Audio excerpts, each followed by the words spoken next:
Pants on the ground. I apologize for videos coming down rather swiftly today, but however, I'm not sure what the YouTube deal is here, and they seem to be on a roll with warnings and copyright warnings and such, and they're banning folks as well. So I'm going to play it a bit safer here. I'm not sure what that's all about, but I'm going to play this short video here without the sound, okay, YouTube? And I want to talk about these cisterns quickly, just mention them, and the canal systems and the aqueducts. Now, this is Constantinople, and it was fed by miles of aqueducts, which feed cisterns underneath basilicas and cathedrals. Why that? Why are they always underneath basilicas and cathedrals, these cisterns? And we're going to see some of them here. And they're phenomenal. They're elaborate. They're works of art, and they're a great mystery.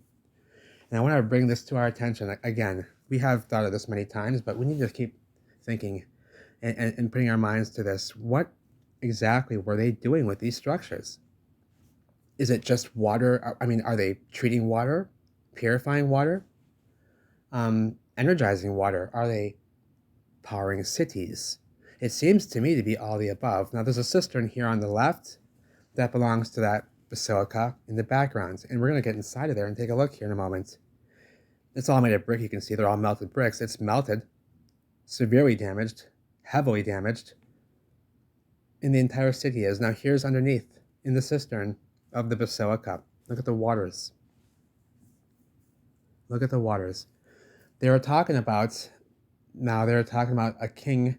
Now, I don't buy this story one bit, but they're saying that a king found, well, not this cistern, but the next one we're going to see here in a moment, that a king discovered it in 1600, discovered it, and that it was a Byzantine cistern in construction. I don't buy that, but that just, suggests that they're telling us that they're not certain exactly who constructed these magnificent works of art. Look at this with the light. Is that not a dreamscape? I mean, it got that dark underworld feel, but that's what life is. That's what's reality. That's the reality here. That's the reality. And here it is. Not in a movie. In reality. With the water and all. And they were talking about that when this king discovered the cistern, which is not this one, but the next one. He discovered all sorts of fish, teeming with fish, and the waters were much higher. A lot of the, in the next one, you're going to see they raised up the floor very high, and it's not at the original level that it was. And just look at this, how enormous. For giants, the doorways are for giants. Everything here is just enormous and beautiful. This is a pillar that's meant to resemble a tree with its branches cut. And it's called a teardrop pillar. And that's what it's meant to represent here. Now, this is the cistern here that was discovered in the 1600s by a king.